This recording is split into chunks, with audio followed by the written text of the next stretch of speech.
Hello students, myself Maushmi Bhattacharya from Shet Vidya Mandir English High School CBSE Vasai.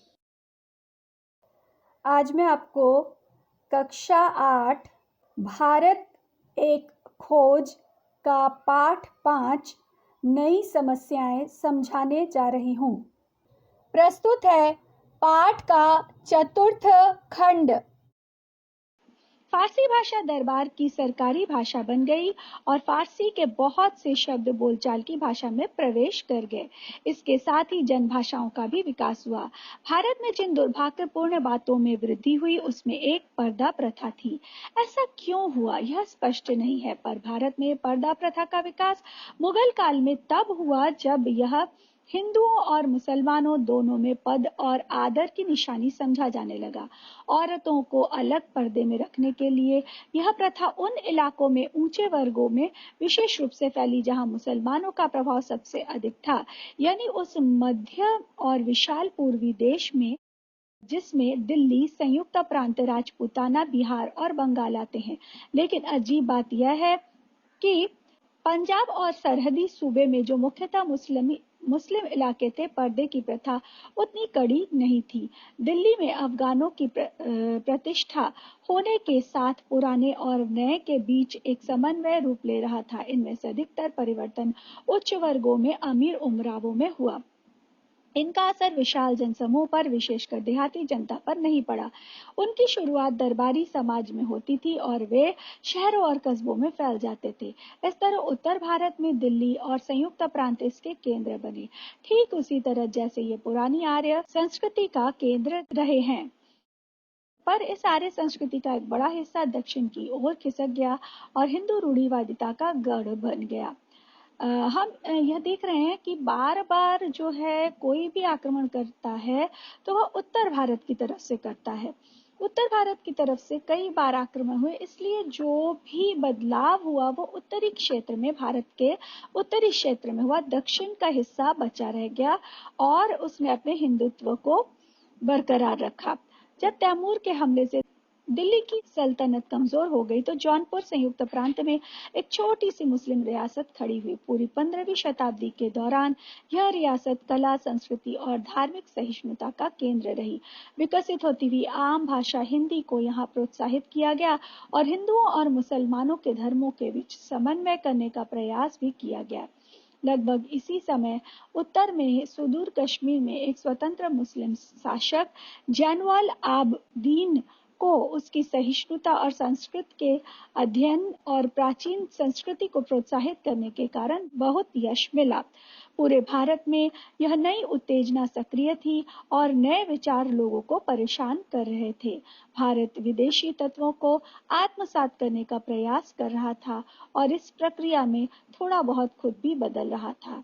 इस बीच कुछ नए ढंग के सुधारक खड़े हुए जिन्होंने समन्वय का जानबूझकर समर्थन किया और अक्सर वर्ण व्यवस्था की निंदा या उपेक्षा की। 15वीं शताब्दी में दक्षिण में रामानंद और उनसे भी अधिक प्रसिद्ध शिष्य कबीर हुए। कबीर की साखियां और पद आज भी बहुत लोकप्रिय है। हम लोगों ने पाठ 9 में कबीर की साखियां पढ़ी है। जो साखियां जो है वो जीवन जीने की सही राह हमें बताती हैं और यह बताती है कि हम क्या करें और हमें क्या नहीं करना चाहिए। उत्तर में गुरु नानक हुए जो सिख धर्म के संस्थापक माने जाते हैं। पूरे हिंदू धर्म पर इन सुधारकों के नए विचारों का प्रभाव पड़ा और भारत में इस्लाम का स्वरूप जो दूसरे स्थानों पर उनके स्वरूप से किसी हद तक भिन्न हो गया। इस्लाम के एकेश्वरवाद ने हिंदू धर्म को प्रभावित किया और हिंदुओं ने के अस्पष्ट बहुदेववाद का प्रभाव भारतीय मुसलमानों पर भी पड़ा। इनमें से अधिकतर भारतीय मुसलमान ऐसे थे जिन्होंने धर्म परिवर्तन किया और उनका पालन पोषण प्राचीन परंपराओं में हुआ था और अब भी उन्हीं से घिरे थे। उनमें बाहर से आने वालों की संख्या अपेक्षाकृत कम थी। विदेशी तत्वों के भारत में अधिकाधिक आत्मसात होने का सबसे महत्वपूर्ण संकेत उनके द्वारा देश की आम भाषा का प्रयोग था। घर से दरबार में भाषा फारसी बनी रही, आरंभ के लेखकों में सबसे प्रसिद्ध अमीर खुसरो थे। वे तुर्क थे और उनका परिवार 2 या 3 पीढ़ियों से संयुक्त राज्य में बसा हुआ था। वे 14वीं शताब्दी के दौरान कई अफगान सुल्तानों के शासनकाल में रहे। वे फारसी के चोटी के कवि थे और उन्हें संस्कृत का भी ज्ञान था। वे महान संगीतकार थे और उन्होंने भारतीय संगीत में कई मौलिक उद्भावनाएं की थी।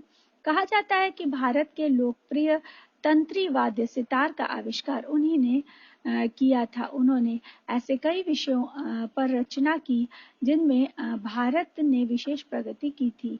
इनमें धर्म, दर्शन, तर्कशास्त्र, भाषा और व्याकरण, संस्कृत के अतिरिक्त संगीत, गणित, विज्ञान और आम का फल है। उनकी प्रसिद्धि का आधार उनके लोक प्रचलित गीत है, जिन्हें उन्होंने बोलचाल की सामान्य हिंदी में लिखा था। उन्होंने ग्रामीण जनता से केवल उनकी भाषा में नहीं बल्कि उनके रीति रिवाजों और रहन सहन के ढंग का भी वर्णन किया है। उन्होंने विभिन्न ऋतुओं और जीवन के विभिन्न पहलुओं पर गीत लिखे हैं। वे गीत अब भी उत्तर और मध्य भारत के किसी भी गांव या नगर में सुनाई पड़ सकते हैं। अमीर खुसरो ने अनगिनत पहेलियां भी लिखी। अपने लंबे जीवन काल में अमीर खुसरो अपने गीतों और पहेलियों के लिए बहुत प्रसिद्ध हो गए थे। ऐसी कोई और मिसाल नहीं मिलती जहां 600 साल पहले लिखे गए गीतों की लोकप्रियता आम जनता के बीच बराबर बनी रही है और बोलों में बिना परिवर्तन किए वे अब भी उसी तरह से गाए जाते हैं। जब संगीत का इतिहास पढ़ा जाता है तो उस समय अमीर खुसरो का नाम आता है, उनकी जीवनी आती है। उन्होंने संगीत के क्षेत्र में बहुत ही बड़ा योगदान दिया। सितार की रचना की। पहले सितार को सहतार कहा जाता था क्योंकि उसमें 7 तार हुआ करते थे। फिर मॉडिफाई करके उसमें 5 तार लगाए गए। बट उन्होंने और भी बहुत सारे वाद्य यंत्रों की रचना की, बहुत सारे कहावतों, पहेलियों, इन सबों की भी रचना की। मतलब हम कह सकते हैं कि all total he was a very literate person. बहुत ही ज्ञानी और गुणी इंसान थे। पाठ का चतुर्थ खंड यहीं पर समाप्त होता है। पाठ को पुनः एक बार ध्यान पूर्वक पढ़ें। धन्यवाद।